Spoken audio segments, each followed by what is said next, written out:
We've just hit 9:30. We're going to give people a couple more minutes to join us before we get started. If you're just jumping on, please let us know where you're from and where you're tuning in from. Great to see so many of you jumping on.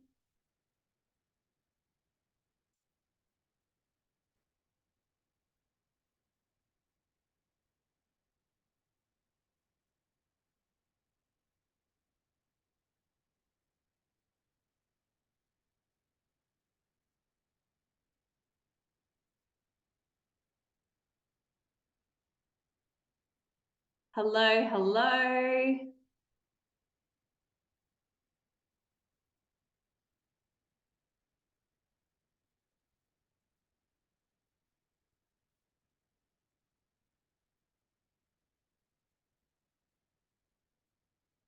Fabulous to see you all here.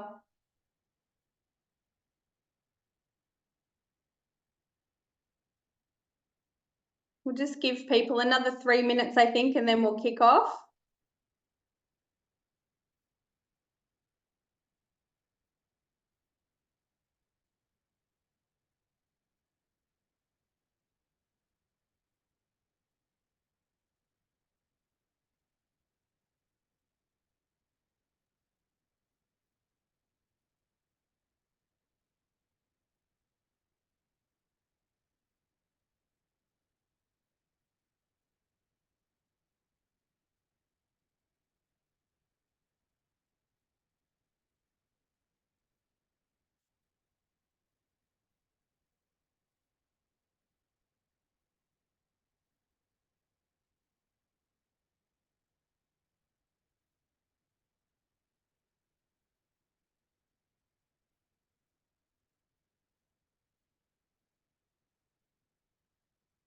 If you're just jumping on, just asking everyone to come in, say who you are, let us know where you're tuning in from. It's great to have you all here. We've had a lot of interest in the webinar and we're really looking forward to spending the next hour and a bit with you all.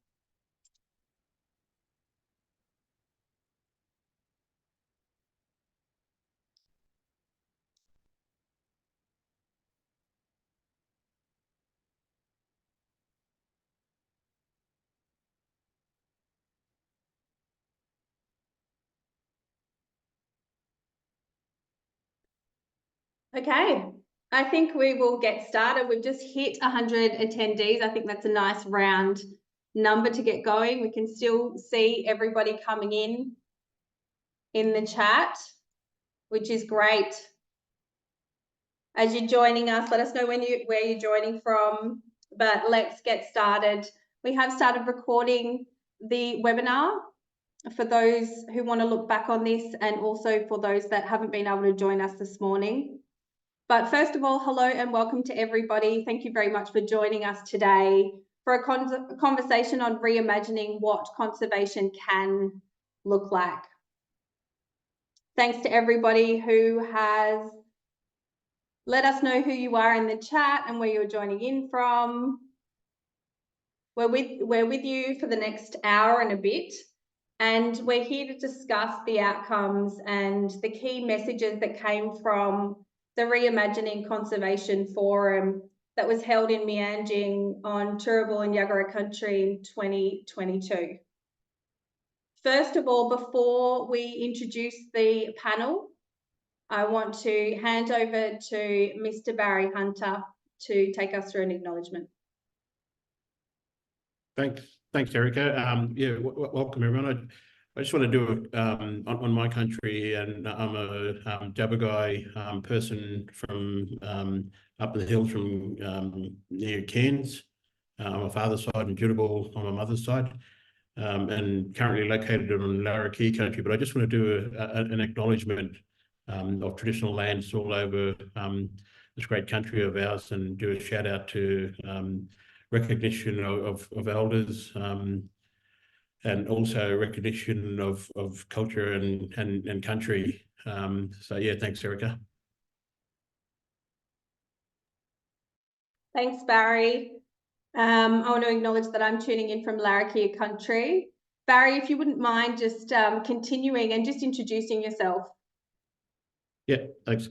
So Barry Hunter, I'm the acting CEO of NAILSMA, North Australia Indigenous Land and Sea Management Alliance. Thanks, Barry. Cissy? Hi, everybody. Cissy Gore-Birch. I am the owner-director of Kimberley Cultural Connections and the co-chair of the Indigenous Carbon Industry Network based up in Darwin and covers areas around Northern Australia. Thanks, Cissy. Rosalie?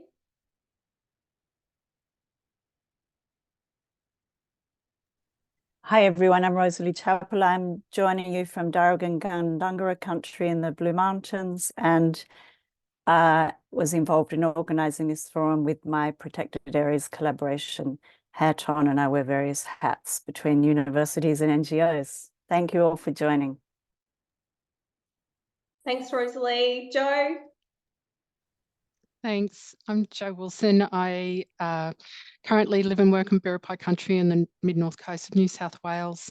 I currently work for the New South Wales EPA, but I'm here with my hat on as a board member of the Australian Committee for IUCN. Thanks, Jo. Myself, Erica McCreedy, I am the Chief Operating Officer for the North Australian Indigenous Land and Sea Management Alliance. I'm also a board member for the Australian Committee for IUCN. It's really great to be here with you all today, and I think we can kick off into our presentation. We're going to be going through the key messages and outcomes, as I mentioned, for coming from the Reimagining Conservation Forum in 2022. We're also going to have some space at the end to ask the panel some questions and a bit more of a conversational piece as well. So if we just click straight over into the next slide, obviously none of this can happen without our forum sponsors. We need support and to be able to not only have these kind of conversations ongoing, but also to be able to hold these kind of events. We want to recognise the global movement out of IUCN for this particular event, and the leadership from ACIUCN partnering with NAILSMA and PAL as well to run the first Reimagining Conservation Forum, specifically the Commission of Environment, Economic and Social Policy within IUCN as well. All of our other sponsors are in there: Australian Government Parks, New South Wales Government, and our delegate sponsors, which help to support these forums to happen: ALCA, Zoos Australia, Landcare, Great Ocean Road, and TNC. A special mention to Hannah Potter, just to acknowledge all of her work going back and forth in being able to draft up and design the report that we're going to be going into now. So we've heard from the panel members. They are our organising committee, part of our organising committee. We also want to acknowledge that obviously a lot goes behind the scenes of being able to pull these things together, and just acknowledging, apart from our panel members here today, but Lisa Malcolm, always behind the scenes doing amazing work at ACIUCN, as well as Kate Davey, Peter Cochrane, and Ricky Archer as well, who was NAILSMA at the time. So the why, what and the how. The Reimagining Conservation Working Together for Healthy Country happened on the 2nd to the 4th of November in 2022. Some of you here today no doubt were participants at that meeting, and others who weren't, we look forward to hearing from you throughout this as well. The first Reimagining Conservation Forum happened, as I mentioned before, on Meanjin, which is also known as Brisbane, on Yagara and Turrbal country, and it brought together equal numbers of Indigenous and non-Indigenous participants to talk about how we can reimagine managing land and sea country together. With over 100 people who work on country for culture and conservation purposes, on traditional and scientific knowledge, and in emerging economic opportunities coming from across Australia. People shared generously and from the heart, and delved into what's working and, just as importantly, what's not working. We're really open to having open and truth-telling conversations about what does and doesn't work, so that we really can imagine or reimagine what conservation can and perhaps should look like. It was really important for us, and a huge emphasis, that Indigenous voices were emphasised. It was about enabling everyone to listen and to learn about where change is needed, where it can happen, and when. So that's an overview of the forum. Handing over to Cissy, who was a key facilitator of that forum. Thanks, Erica, and thanks, Barry, for the acknowledgement. I also like to acknowledge the Wadi tribe. I'm actually working off-site from my usual home up in Kununurra, the East Kimberley region, for those who may know where I live. On Mirong country. I'm now on Wadi on Darawal country, amongst the Wadi tribe. So it's a great honour to be down here in Kiama and to be able to be online to be able to present this. So as Erica's mentioned, the forum that was held in 2022, I think it was a great privilege for me to be a part of this conversation and to be able to have the opportunity to facilitate this discussion. And it was really amazing because we had people from all over Australia in their different fields and their profession, and talking about some of the importance on how do we start this conversation around reimagining conservation, and how do we start this conversation to even think about that. And having the opportunity to facilitate the day one, we heard a lot of great conversations and issues that came up and what we could be doing better. And the question was raised around, you know, we can't do this alone. There are other people who are in this field, and to understand how do we fit within this space. When we're thinking about reimagining conservation, we need to be thinking about all the other different aspects of conservation. Who are the main key stakeholders and the players in this field? And it actually affects the decisions of us as First Nations people. So for us to be able to map this out, it was really important for us to have the First Nations people meet up on the first day to really discuss this, because there were secrecy, there was, you know, confidentiality, there was information that was being talked about that we thought was really important to have those discussions amongst First Nations people.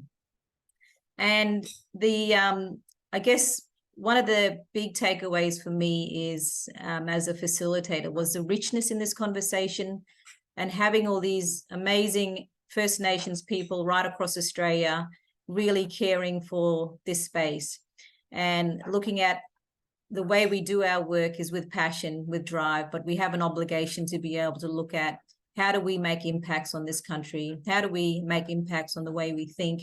How do we make impacts on the attitudes of people that we're working in? Because we are working in a Western system. And how do we bring those cultural elements to these conversations to make sure that our voices are being heard?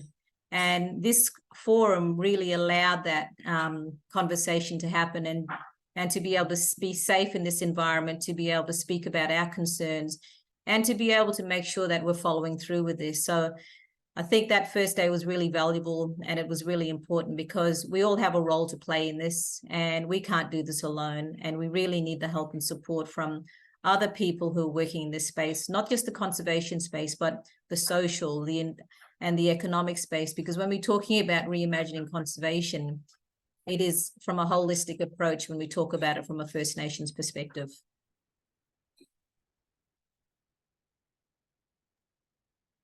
Thanks, Cissy. Barry? Thanks, Cissy.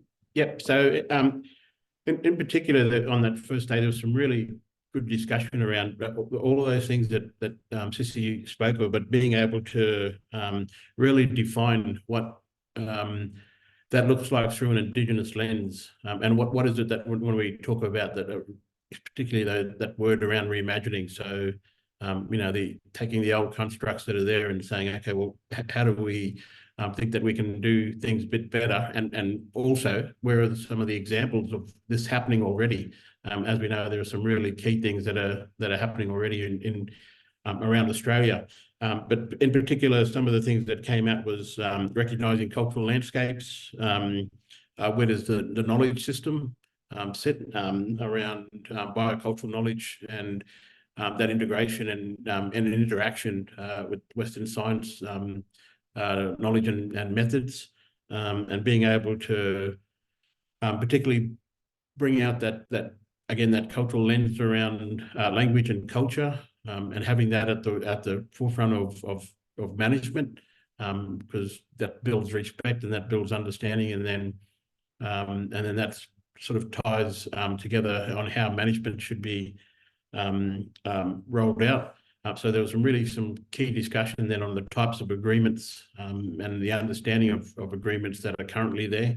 And again, maybe throwing out some of those old constructs and how do we ask the question, how do we come together around respect and equity to be able to build something that talks to country and manages country, because it's not necessarily about the people who are involved at that point in time, but it's how we bring these two systems together to say, okay, there's a strength in the cultural knowledge, but also strength in management practices, and how do those things tie together? So what are those things that bring us together, types of agreements?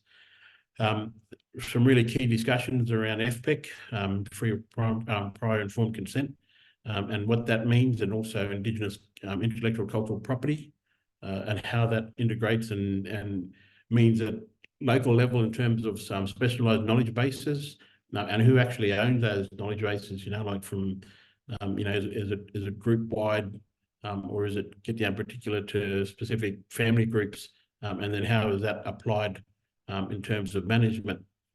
And then lastly, there was some key discussions around the current frameworks around policy and program setting. What is it and where we're sitting, and how we need to be able to change, affect change within that. And that, again, that sort of really came out strong within the basis of the examples that are currently out there. People spoke about, we moved from the conversation around co-management, and there are examples now of joint management. And in some cases, traditional owners are talking about sole management. Well, not just talking, they're actioning. And that sole management is where they're managing country and bringing in the partners on their terms. So there's already some examples out there, and it was about, again, reimagining that. But there's still some strong regulatory and legislative frameworks that set that tone. But in reality, those sort of frameworks and agreements and all that sort of stuff are only as strong as a relationship that is held between bringing those parties together on the ground. Thanks. Sorry, Erica, can I just add on that? Just the importance of the voice of Aboriginal people in this space. I think it really captured that, and is believing in that whole focus around that our voice is really important in this space. And, it's new concept of Aboriginal people taking back their land, working in this conservation space. And it really showed that at that forum is that the importance of our voice. We want this voice to be heard, and we want people to be working alongside of us and supporting us and empowering us through this process. And it's not easy trying to break through some of these barriers, but I think with the Western systems and the cultural systems coming together, we can really make a huge difference in this space. Thanks, Cissy. Rosalie? Yeah, I'm just going to talk briefly about what prompted us to organise this forum. And for me, I think a key trigger was those 1920 fires, and just the realisation that things really need to change in conservation in Australia. And there's a whole lot of stuff wrapped up in that, and the need for change, particularly with protected area management and reckoning with our colonisation history, and in terms of what it asks of non-Indigenous people working in conservation, I really think it needs to start with honestly confronting the differences in the worldviews. And part of that is this, as scientists, we in the Western tradition, we do have an unconscious bias often. We're trained to sort of and socialized into particular ways of thinking, of defining things and making sense of things. And those ways are often so fundamentally different from Indigenous ways. And if we are going to navigate this course with our Indigenous friends, we really need to open to Indigenous ways of being, doing and knowing. And really that means questioning ourselves to begin with. And I think that this is probably a really effective way of disrupting our Western conservation norms and bringing about that transformative change that a lot of us recognize is needed. And cultural competence is part of that. It's often a difficult term, and we've talked about what's a better way of talking about this, but certainly for me it began with and continues to confront my own lack of cross-cultural competence and how to really appropriately and effectively collaborate with the traditional custodians. And there all along the way, there are going to be challenges and contradictions between Western way of doing conservation and the cultural understandings, Indigenous people's views and practices. There's not always going to be alignment.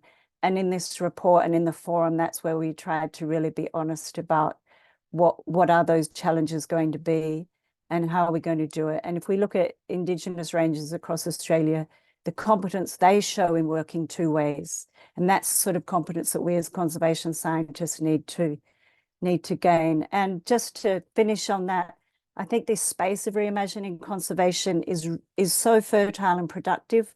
There's so many shared values, and it's a space for us to acknowledge and negotiate what we share and what the differences are. And I really thank NAILSMA for championing this. And before I'm handing over now to Jo, who's going to talk about the report from the forum. And I just want to make the point that in editing that report, we really tried to have minimal intervention as editors to reflect what was heard at the forum, to keep the meaning there and to put context and background around it, but to, as much as possible, not change what was said, not to put the views of our organizations or individuals into there. Okay, thank you.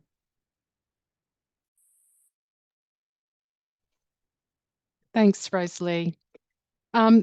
Yeah, some of you may have already seen the report, which was out online last November, and we got a few copies printed. We were pretty excited about seeing it. It is such a beautiful report as well as an important report. And again, just a shout out to Hannah from South Australian Department of Environment and Water for really bringing the words and the messages to life through the visuals and the graphic design for this report. I think Eric is going to pop the link to the report in the chat now. It's also on the invitation that you would have received to the webinar, and it's on the Australian Committee IUCN website. So just encourage you to download that and read it. We will just be going through a few of the points from each of the 6 themes that we came up with in the report today. But it's a very rich report with lots and lots of very important messages in there. As Rosalie has mentioned, Erica, Rosalie and myself are the kind of co-editors of the report, and we reviewed all of the notes and whatnot of what we heard, and that information fell out into kind of these 6 main themes. The first being a rights-based approach to conservation, then valuing culture and recognising Indigenous cultural authority, weaving knowledge systems, equity in managing country together, and economic opportunities. And for each of those themes in the report, it's structured to look at what success looks like for each of those areas, what are the challenges and what needs to change. So it's a very practical report that gives a lot of direction about how we can do this differently. And we're going to invite you to put into the chat how you think that you or your organisation might be able to contribute to the change that we see is needed and that's outlined there. So the first key theme was a rights-based approach to conservation, and I think we can see that, especially in Australia, conservation it's so important to include respect for human rights, given there's no treaty, the lands are unceded, and particularly in relation to the result from the referendum at the end of last year.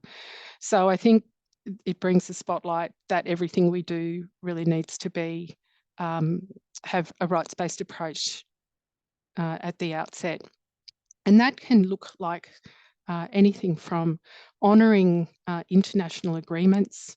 Barry spoke earlier about free, prior and informed consent, which is part of the UNDRIP, and Nagoya protocols to recognise and provide benefits to Indigenous people for any products that come from or services that come from their land.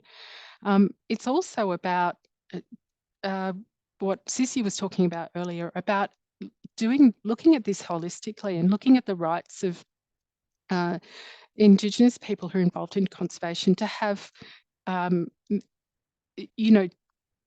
respectful and decent lives, talking about housing, poverty, and self-determination. And those spaces may be not familiar territory for conservationists, but it is really important to start looking at conservation in the context of holistic programs. And again, Indigenous people being recognised and respected as rightful custodians of country, and to be able to care for country in the way that they see fit.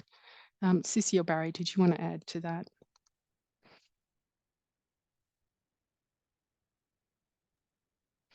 Barry, you want to go first, or? You go.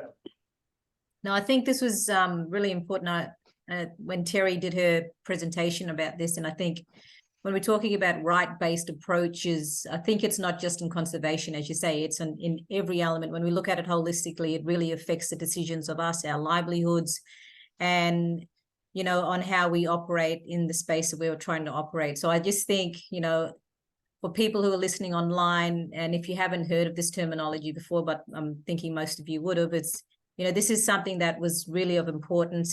Was number one. And I think when we talk about right-based approaches, it is about acknowledging traditional owners and custodians and First Nations people of our country and our rights, and really understanding the importance of that moving forward when we're talking about development of policies and procedures, how your organisation operates in this space moving forward. Thanks, Cissy. I just want to couple with that as well, so that the discussion around rights, and there's obviously, like our national laws that we have around native title and what that means to Indigenous interest in the terrestrial coverage now is pretty significant, whether exclusive or non-exclusive or some form of recognition. So it's more than just rights, and that was one of the things that we spoke about in regards to the recognition of rights, but also coupled with the responsibility and obligation of traditional owners to be engaged on country and to be working and to be seen working in and around that space. I'll just give you a quick example that there's over 87 million hectares within the Indigenous protected area estate now. So of the National Reserve System. So, that raises a whole lot of stuff around where participation and engagement is occurring. Not to mention now there's a whole lot of prescribed body corporates that are out there that have very little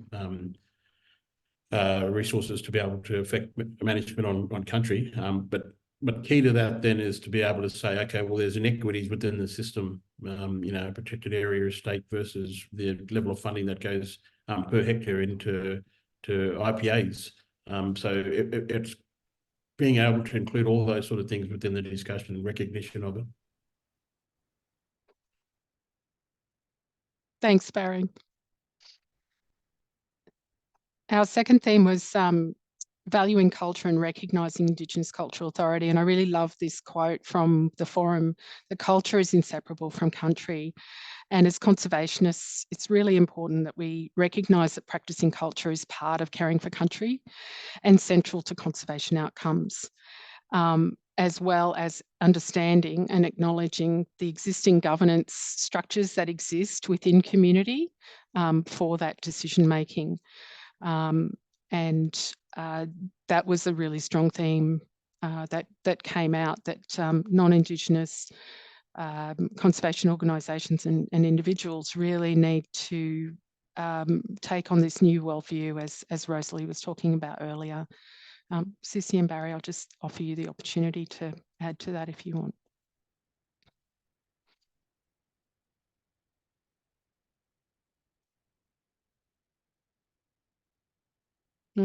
Someone said, did you guys want to add something, or are you having trouble getting off mute?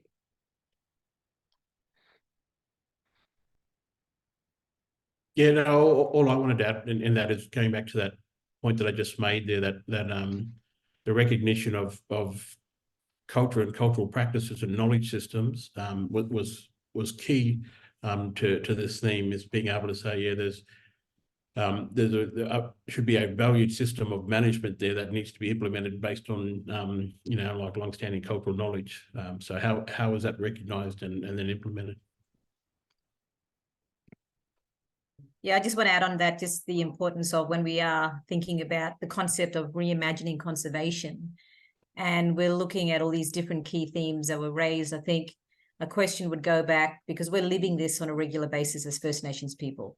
We know this is important to us, but it's more about our partners and people who want to come on this journey with us to really value what this actually means, and how do we, I guess, integrate this concept or this theme in our organizations moving forward, and I think, the Western systems sometimes really struggle around this holistic approach, and conservation groups tend to focus mainly on the species at hand, or different plants and animals. But at the end of the day, Aboriginal people, when we are a part of this whole process, when we talk about holistic and valuing our culture and recognizing this cultural authority, we have an obligation and a responsibility for our country and to be able to care and nurture for it.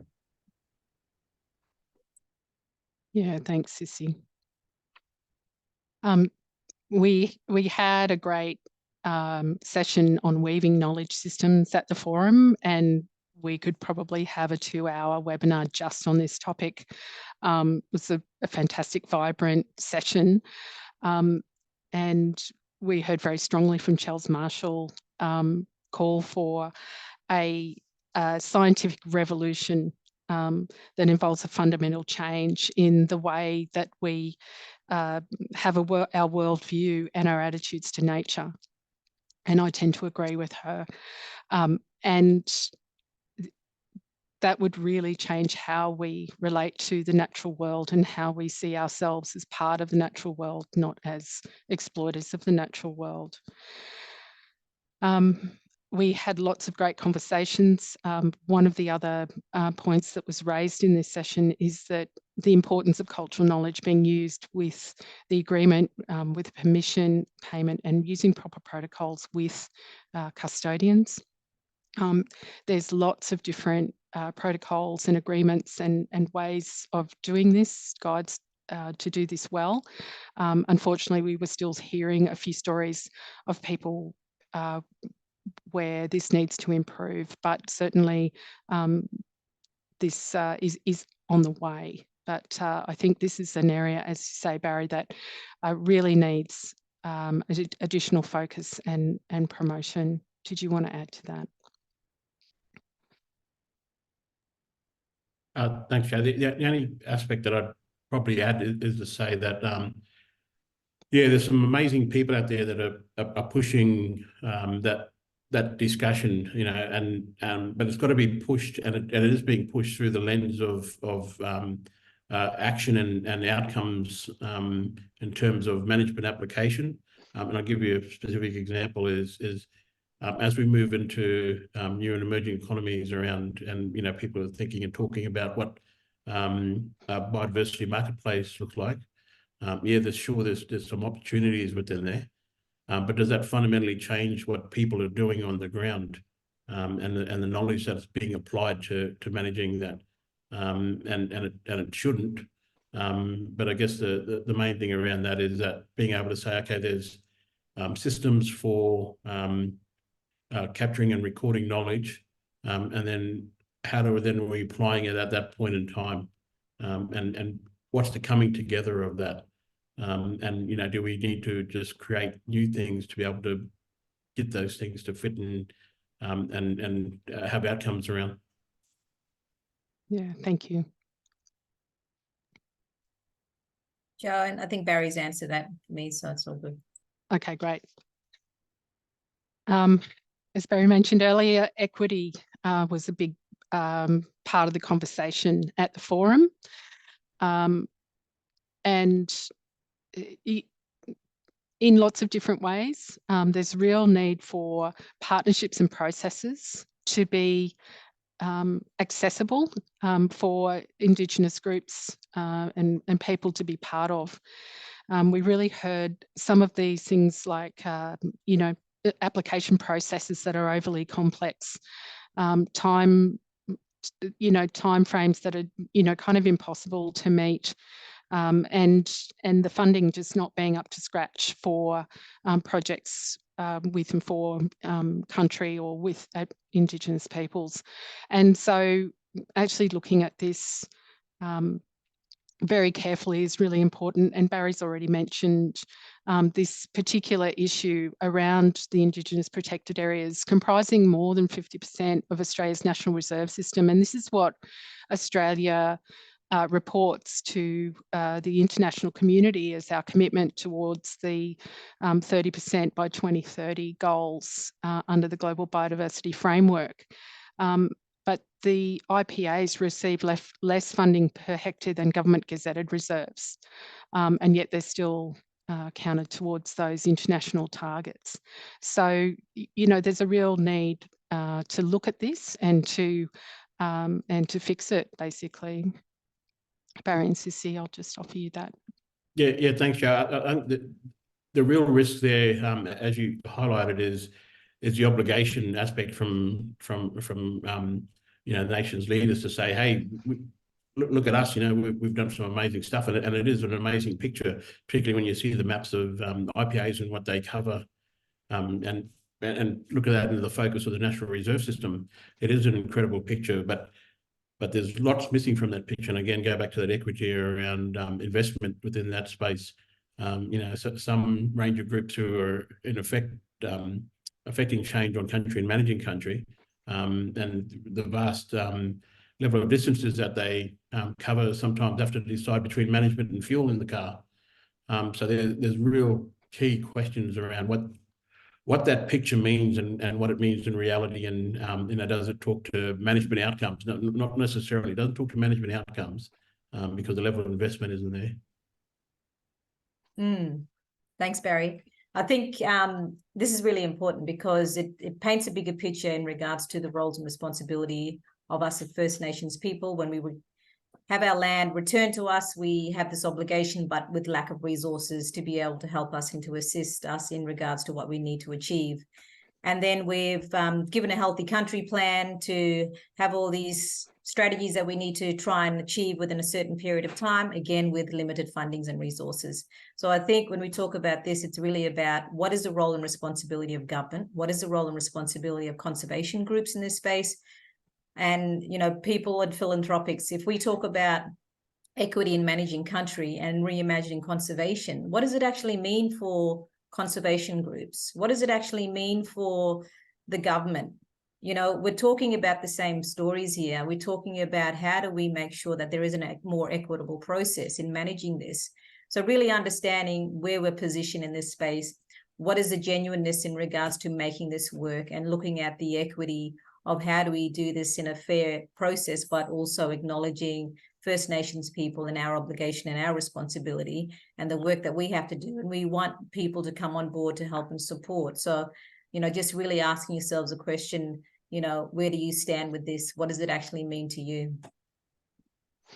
Yeah, and one of the other things that we heard, throughout the forum is that the funding only allows for the conservation work to be done, and that's the KPIs, whereas the cultural component of the conservation work or the caring for country is often, not supported. Which brings us to the fifth theme, which is managing country together. And as Barry mentioned earlier, that joint management agreements and partnerships, are set up, across Australia in various different models, from, informal MOUs or memorandum of understanding through to sole management. Certain groups have been able to achieve sole management and Indigenous-led groups, but a lot of Aboriginal communities are keen to participate in joint management arrangements, because it's one of the main ways that the communities can get access to country, they get to work on country, and they have a say in how country is managed. And which is great, but it's really important in those models that that communities are listened to, and again, that resources are provided for priorities that they identify, and those programs and the way that they want to do them. And all of this is really based on strong, authentic relationships. Any partnership has to be based where those strong, authentic relationships have been established based on respect. And that's where the successful partnerships have occurred. And there's some really good models to follow for that. Barry and Cissy, if you wanted to add to that.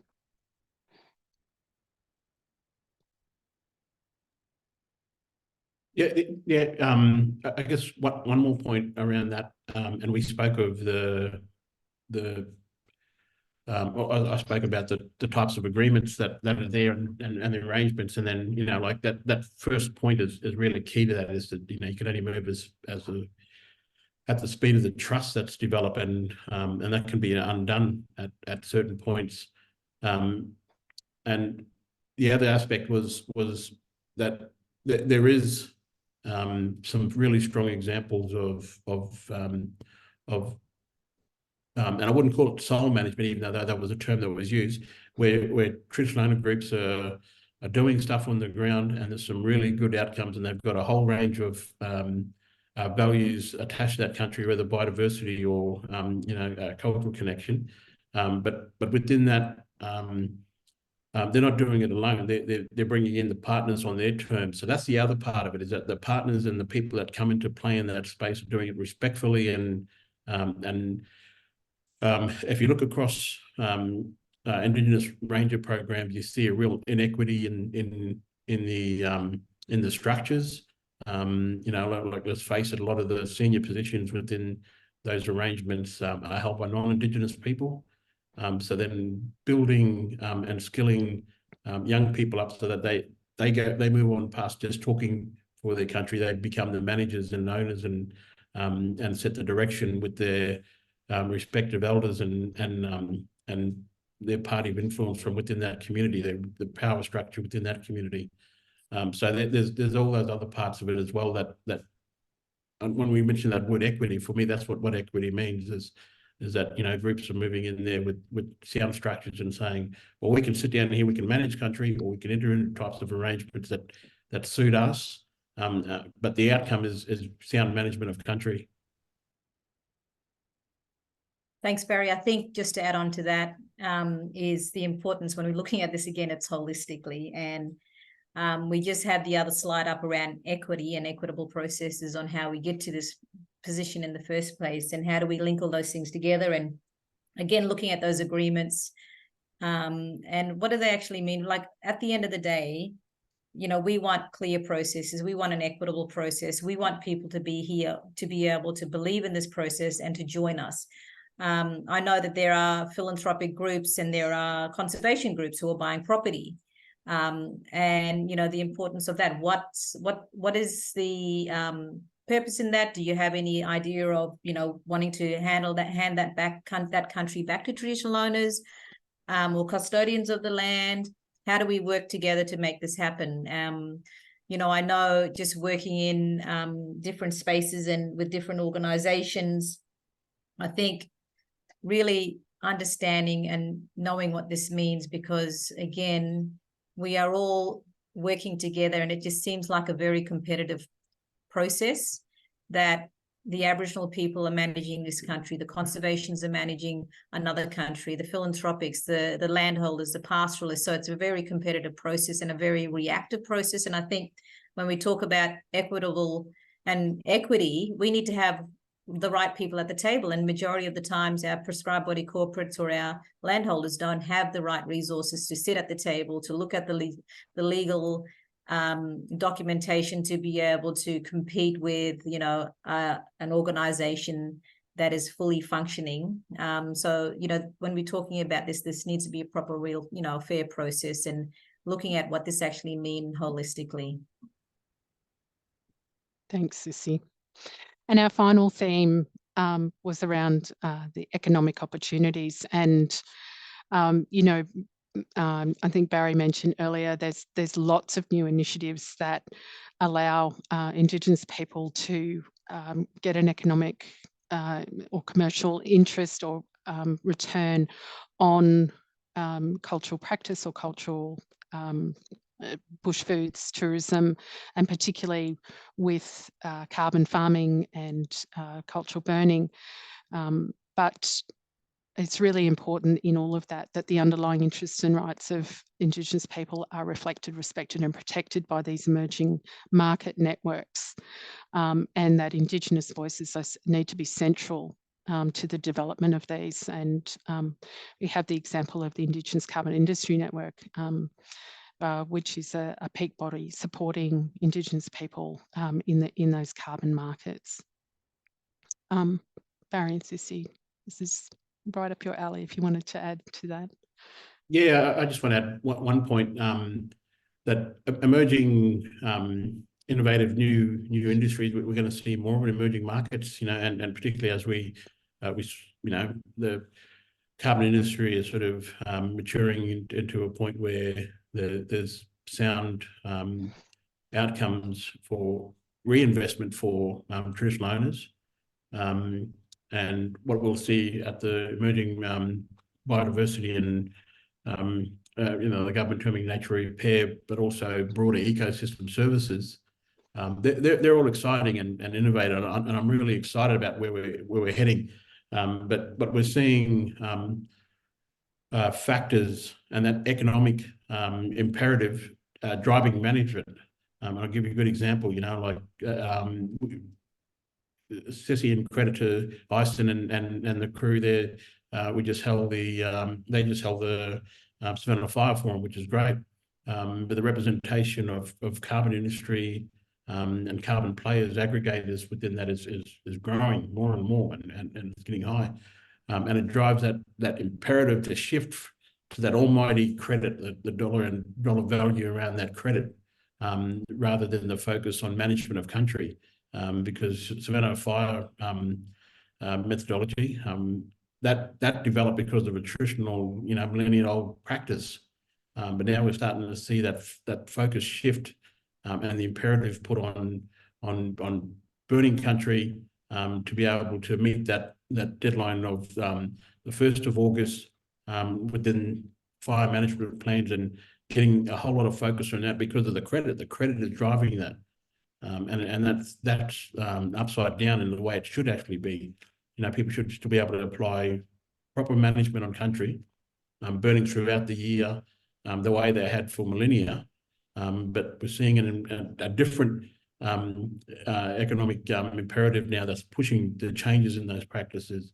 And that's my only, well, it's not my only caution, but that's one of the things that really need to focus on and think about is where that push comes from.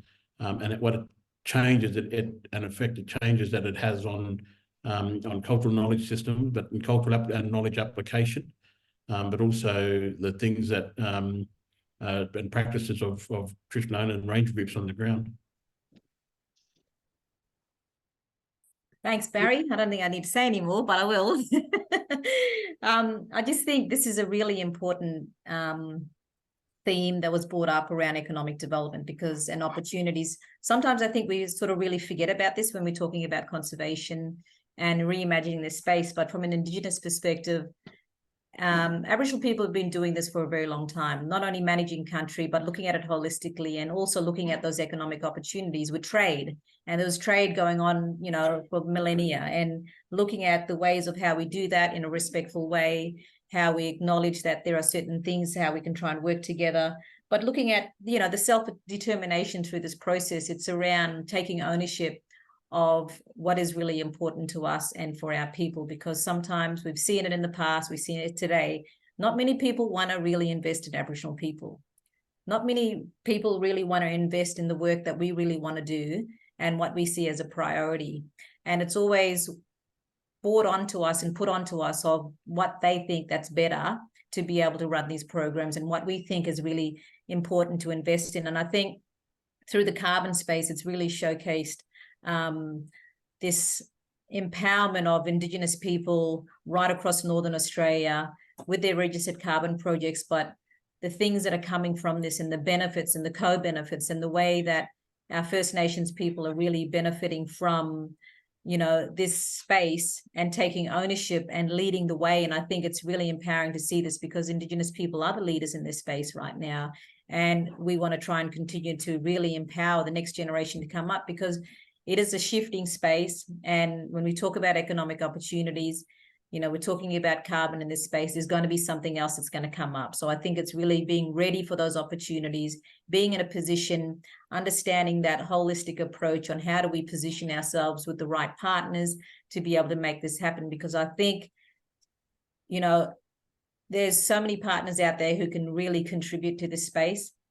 If there is genuineness around really supporting this movement and Indigenous people to grow into this space, there are a lot of mechanisms that can happen. And I just hope that, you know, whoever's online and, you know, groups and conservation groups, private landholders, whoever it may be, that this should be a celebration for everybody. We should be working towards self-determination. We should be working towards empowerment, but at the same time managing our country and making this work for everyone.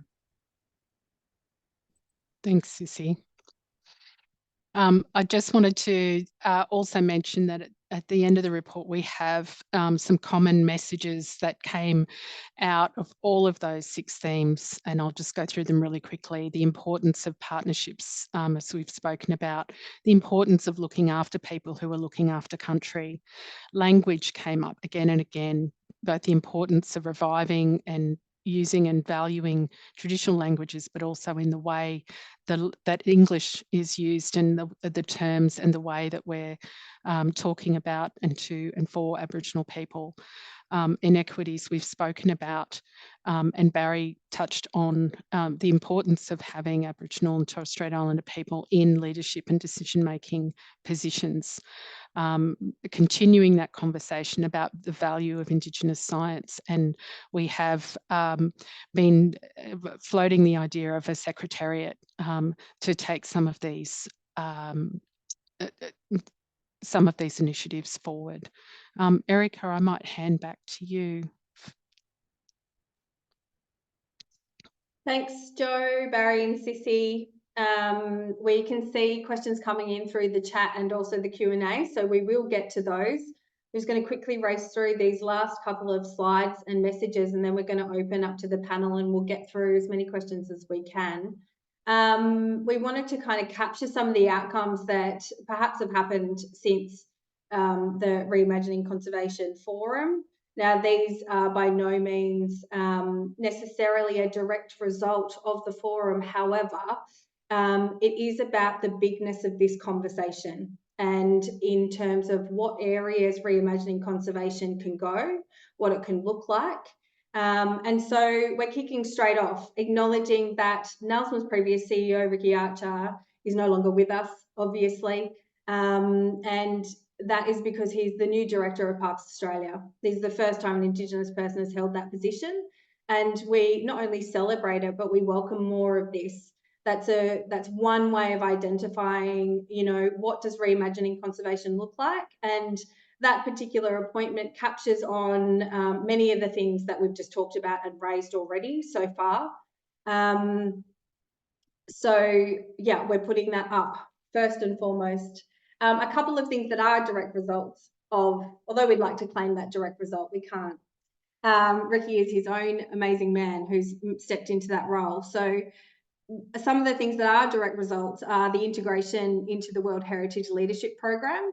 It's a capacity building initiative by the IUCN and ICROM, and it's aiming to improve conservation and management practices for culture and nature. I'm going to put the link of more information to that and also the next point in the chat in a moment, so you can go and have a look more at that. But the other one is also informing the nature culture journey, again led by IUCN and ICOMOS, and integrating natural and cultural heritage into landscapes and seascapes globally. So we're really proud of those outcomes. Next. Just a quick one, just a save the date call out that the next Reimagining Conservation Forum will be this year in August on Jabbergai country. On those dates, everyone who's registered for this will get information for that. We are looking to continue these conversations in an in-person forum event once again, but well and truly beyond that. So what are you guys hearing for yourselves from this conversation? What are you already doing in your workplaces? And for those of you who have participated in the last forum, what have you seen changes that have happened as well? We actually want to ask that of you, so feel free to start putting those things in the chat. We really want to know what kind of actions are happening out there. As Cissy has said many times, we can't do this alone. It's not about that. It is about little steps and big steps where possible to reimagine and recreate what conservation and caring for country looks like. So we have got about just over 15 minutes left. I might start with acknowledging some of the questions that have come through, and then I'm going to ask the question that I just asked of all of you to the panel as well. What have they seen in terms of changes that have happened since the last forum that they want to speak to, or perhaps things that haven't happened that we want to see change or more of? But just capturing some of the questions. Does a rights-based approach include the rights of country and animals? Barry or Cissy, if you want to speak to that. Yeah, so interesting approach from Dr. Anpolina in regards to the Fitzroy River and the rights of that system as a living entity. So it is being looked at and talked about, and we know that in other parts of the world that has already occurred, you know, like in New Zealand, with the recognition again of a river system that having rights as a living entity. So yeah, there is certainly that picture that's out there, but you know, there's just as many sort of contrary views as well. Like we just saw the sort of horrifying headline that, you know, from the UK that there was no recognition of the rights of biodiversity as a, you know, rights-based for biodiversity in the UK. So that, yeah, you know, but for me, yeah, it needs to be considered on that line. Yeah, I think just Barry, with that question, I saw that again. Anne Paulina is doing that work in the space of water and the work that's happening over in New Zealand and other Indigenous countries. But I think in regards to that question, I think we've got to be really careful that, yes, there is a rights-based approach to look at conservation and looking at our animals and other living spaces, as long as it's not keeping people out of country. And I think we got to be really important when we have this discussion, when we look at developing policies, that we're not leaving vacant land for animals and species to take care of themselves, because it is part of our responsibilities to be able to do this. We've seen the greater impacts of the fires that have been happening down south, you know, on the East Coast, because people aren't present on country. And it is our responsibility to nurture this and to be able to respect this space. Thanks, Cissy and Barry.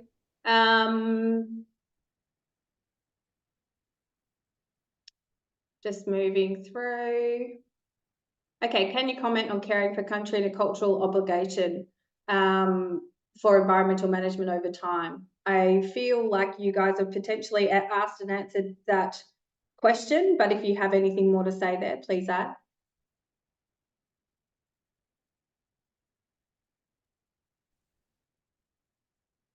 Moving. The other thing that I'd add to that is so we see that there's, you know, the conservation sector have come up with standards, you know, like, and certainly through healthy country planning, there's that's based on a standard, so that application to be able to go from application of knowledge and application of that knowledge in the management system. Within that, there are aspects of bringing out the cultural indicators, but for me, that needs to be a lot stronger. That needs to, and that goes back to, you know, that point from Charles Marshall around the science systems and being able to gather and build that information around knowledge systems. So what is it that we're talking about when people talk about the values and the cultural indicators of a country that require management? And quite often they're the same, you know, keystone species or keystone ecosystems that Western science would recognise anyway. So it's being able to tie that together, but tying it within that context around real rigour around Indigenous knowledge systems. I think the only thing I want to add on to that, Barry, I think you captured that really well. Just around, again, it sounds like I'm repeating myself, but just looking at it from a holistic approach. You can't separate things, you know, with land, sea, water, people, species. I think it's just really important when we're thinking about these things to consider that moving forward. Thank you. Okay, as a conservation land management organisation undertaking co-design and promoting equitable management practices within our projects, how do we quantify genuine traditional owner involvement outside the same old number of people, number of workshops, with the aim to truly demonstrate the level of traditional owner involvement?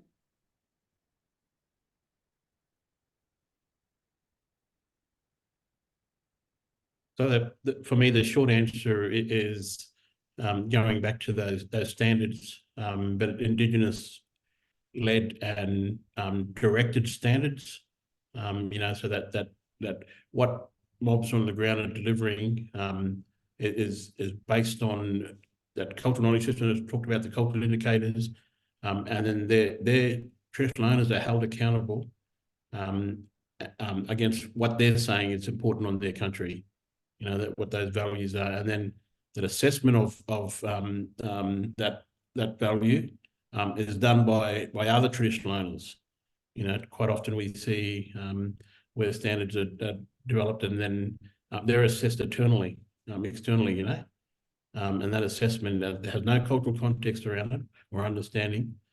So, you know, like for me, it's peer to peer, it's ranger to ranger in assessing and again, you know, assisting in this assessment of traditional owners on the ground to say, yeah, these are the values for our country and this is what we're applying management. Yeah, Barry, I mean, you captured it again, you know, just making sure it's Indigenous led and it's coming from the right people for right country and really enforcing that.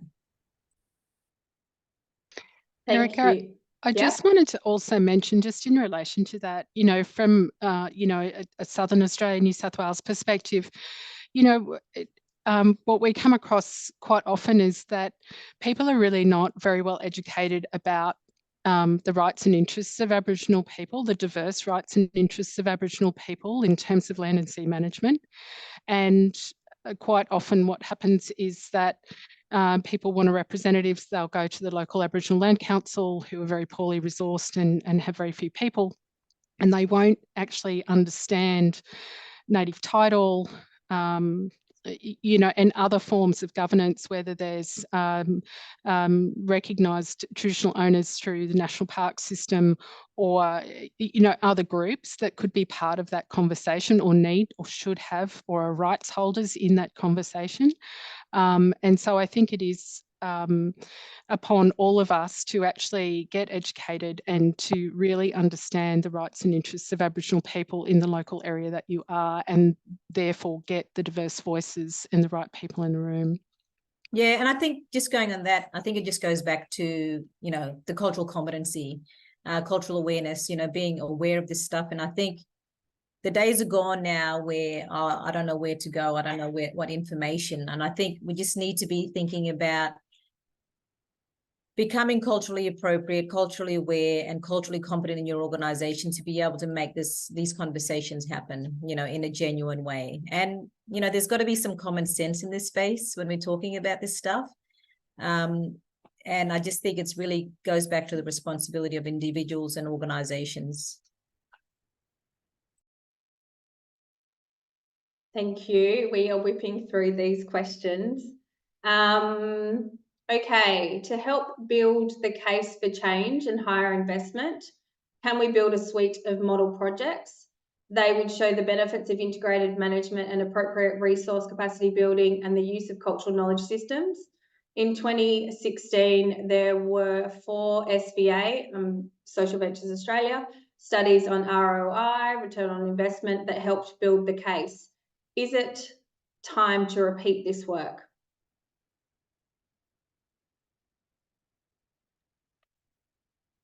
The short answer, yes. You know, like we quite often talk about what is that value of the work and the outcome, management outcomes, in particularly as we venture into this new paradigm of payment for ecosystem services and payment for biodiversity outcomes. And then realising and recognising international obligations around that. The more we understand what we're working within and the value that it places upon Indigenous economies, but also changing lives, that basic story around changing lives. You know, you give a ranger a job, I'll give a young person a job as a ranger, and what does that mean for that person and their family? So all those sort of things. So yeah, the short thing for me is yes. I mean, I'd say yes, but again, we don't want, you know, another documented provided, another whole consultative thing coming out of it, and no one's listening to this stuff. So I think it's already written, and I think it goes back to the responsibility and roles and responsibility of people in this space on their investment and what they want to invest in this space and the growth of this industry. And I think it comes back to the resourcing. You know, again, we're always working on this deficit model. I feel that, you know, working from an Indigenous perspective, people can make a lot of money from working with Aboriginal people, but yet we are still poor. We are asset rich with our land and all these resources that we have on it, but in regards to anything else, we are very poor. So I just think for listeners to really think about that, this is an industry. Aboriginal people are an industry. We create jobs, we create opportunities, we create wealth for a lot of people. And what I've seen over the years is that people have taken advantage of that through different consultation processes. You know, if we're going to be talking about that, where's the investment back into real action, you know, succession planning, capability, capacity building of our people to be able to be those people in those positions and really making an impact on how we grow our industry within, but also with like-minded people to be able to help this growth happen.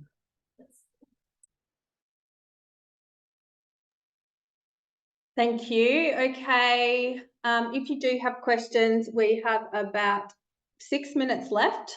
I've got a couple more here. If you can put them in the Q&A as opposed to the chat. The chat's moving pretty quickly. Okay, these careful and considered themes echo themes developed with Aboriginal communities in the Greater Blue Mountains 20 years ago. How do we use the reimagining conservation themes to better influence various government structures and or encourage government agencies to recognise and incorporate these into priority programs?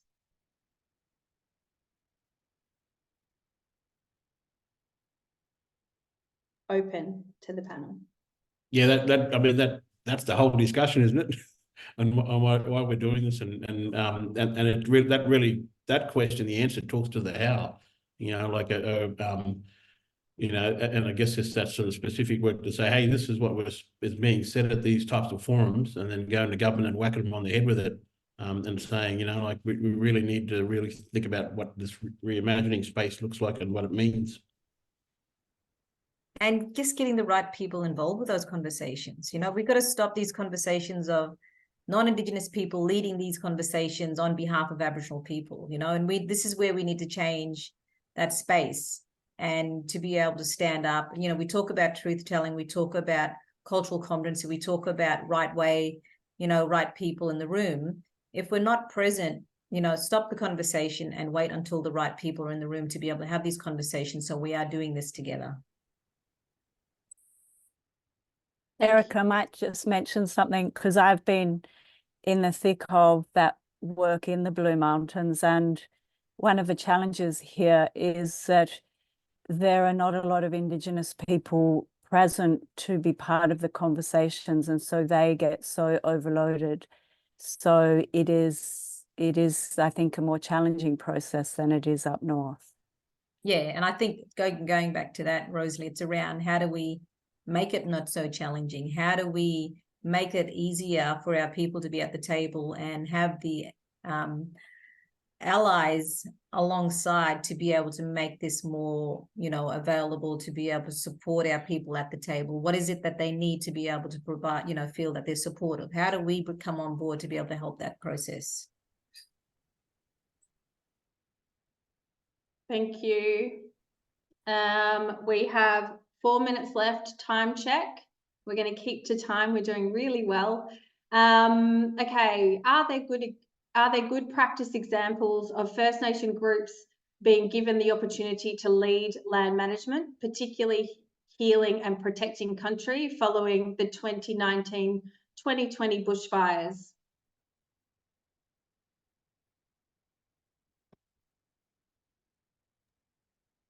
Yes, there is. You know, I think you just have to check out like what's happening with a few sort of key organisations, and there's a couple that I'd be happy to name, but maybe not in this forum. But on that broader, you know, there's organisations like Fire Sticks Alliance that's probably worth having a look at around, particularly fire. You know, the actions and outcomes that are going on there. But there are other organisations. Whoever asks that, maybe send an email, and then we can respond to it like some individual examples of where some really deadly groups and deadly things are happening. Great, thank you. I think we'll just have time for one more. We will be sending everybody here who hasn't made it registered a link to the recording of this, and if we didn't get to some questions, we will speak to some of those in some follow-up emails as well. So just capturing that point. Sorry, Erica, can I just go back Yep. quickly? I think a question just popped up just in regards to the Blue Mountains, and this is a real struggle in regards to traditional owners and having access to country. And you know, a lot of these places where Aboriginal people have been shafted off their land and put into, you know, reserves, and then, you know, and now having the opportunity to sit back at the table, like people want to return to country, you know, and this is the thing. Majority of these areas and these places, you know, such as the Blue Mountains and down the coast, and you know, where traditional owners once lived and practiced their culture. And how do we get people back on country? You know, this is a question, like when we're thinking about reimagining conservation and looking at truth telling, our people want to return to country, but they can't because of, you know, the land is so expensive to access. There's no funding available. There's no land available. The government is not listening. So this is, you know, really important for government to be able to understand the importance of the voices of traditional owners. Like, you know, why should they engage in these conversations? Is it really going to make an impact? Is it really going to give them an access to land? Is it really going to give them a plot of country in these most pristine areas to return and practice, you know, cultural practices? Like, that's a reality of it, you know, like, yes, we want to protect these pristine areas, but what about our people? We have cultural obligations. You know, this goes back to trauma and dealing with grief and loss and connection. That is so important to people. And I think if we're going to be real about this, let's really stop talking and action some of this, because I think it's really important for our people to return to country and having those things available to make those happen. And if we're really serious about this and making a difference, we need to do it. Yes, it's, you know, it's easy for us up in the north. We have access to thousands of hectares of land and that we're able to go back to. But, you know, our brothers and sisters on the East Coast and, you know, down south don't have that because of colonization and what's happened over the years. And we just need to try and work out, how do we jump on board to be able to help our brothers and sisters on this end to be able to fight the fight? Because there's a lot of money out there and there's a lot of greed, but there's not a lot of passion to be able to get people back on country for the right reasons. Thank you. We are going to call it there for questions. I just want to pick up on one comment from Chelsea Marshall, who was an absolute leader at the last forum. She's just said in the comments, just as one example of where reimagining has happened, New South Wales, BCT, maybe you can tell me what BCT is. New South Wales, BCT are writing a strategy based on the 6 key themes, which is one way to start reimagining. So Biodiversity Conservation Trust. Thank you very much. So just wanting, thanks for your comment there, Chelsea. And yeah, thanks to Chelsea for that question. She should be up here talking with us. She should be up here, yeah. So I'm going to call it and wrap it there. We are right on time. I want to thank everybody and all the panel for joining us today, and everybody else who's joined us online. I think we had 156 people in this webinar, which is fabulous, and it is one way to reimagine conservation by having people here to be part of this conversation together. We want to put to you, what have you heard from yourself from this conversation? What are you going to be taking back into your spaces, your networks, your organisations, in terms of how you can see change happening, how you can cause change, and we might be sending some feedback to you all to get some feedback from you in terms of what are the key things that you've heard here. So 30 seconds for everybody to have a last word, and then we're going to say goodbye. I'll start with you, Jo. Thanks. It's been a real privilege to be part of this. And look, just to mention there are things happening in cultural fire in New South Wales. There's Aboriginal people represented on state level bushfire committees to talk about cultural fire and make decisions. We've got in the New South Wales EPA a statement of commitment to Aboriginal peoples that infuses and guides all of our work. And tomorrow we've got the first meeting of our Aboriginal Peoples Knowledge Group, which is a group of 7 community members to guide, nurture and challenge the New South Wales EPA, and they are a permanent fixture and part of the governance of our organisation. So things are changing in a really good way in certain places. Lots of work to do, but I am seeing hope. Thanks, Jo. Rosalie? I just hope that through this process we can give Aboriginal people a voice, and thank you to the wonderful people I've been working with on this journey. Thanks, Rosalie. Barry? Yeah, this is an ongoing yarn, you know, like let's just keep moving with it, and we've got the opportunity again later this year, but the stuff we do on a day-to-day basis to be able to talk up and challenge those things that we see, particularly around that inequity. But I just want to quickly thank everyone on the panel, but also the team behind Kate and whoever else there as well, and also to Erica as well for facilitating not only this session but the role you play with IUCN and stuff as well. Thanks, Barry. Cissy? Again, I just want to thank everybody, because, you know, this has been a long journey and the people have been behind the scenes, you know, Rosalie, Jo, you know, Lisa, Kate, Erica, Barry, you know, Ricky and others who've been a part of this discussion. I think it's taken its toll, but, you know, this is the great outcome, is that we're able to be able to share this product and to be able to encourage and support others on this journey, but also to have that truth-telling conversation.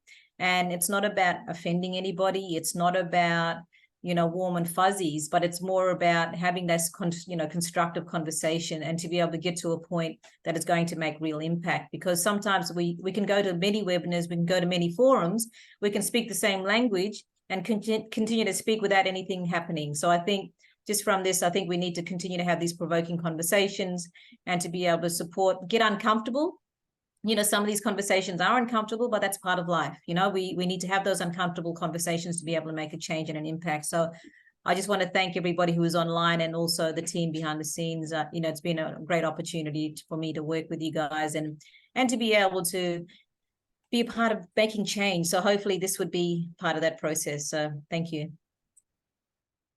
Fabulous. Well, thank you again for everybody. Thank you to the panel. I think it's been a fabulous conversation today. It's again one of many to come and one of many that have been before. Thank you for everyone to joining us, and we look forward to continuing.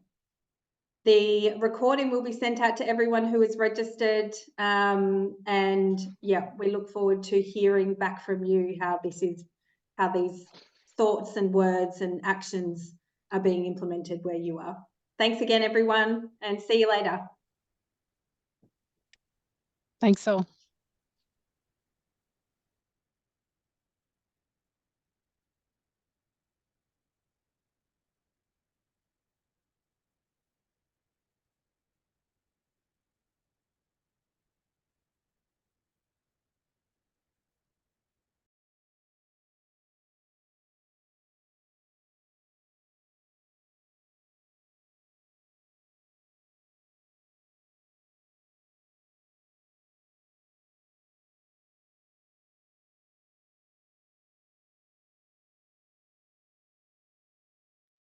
Rosalie, we can stop the... We're staying on, yeah?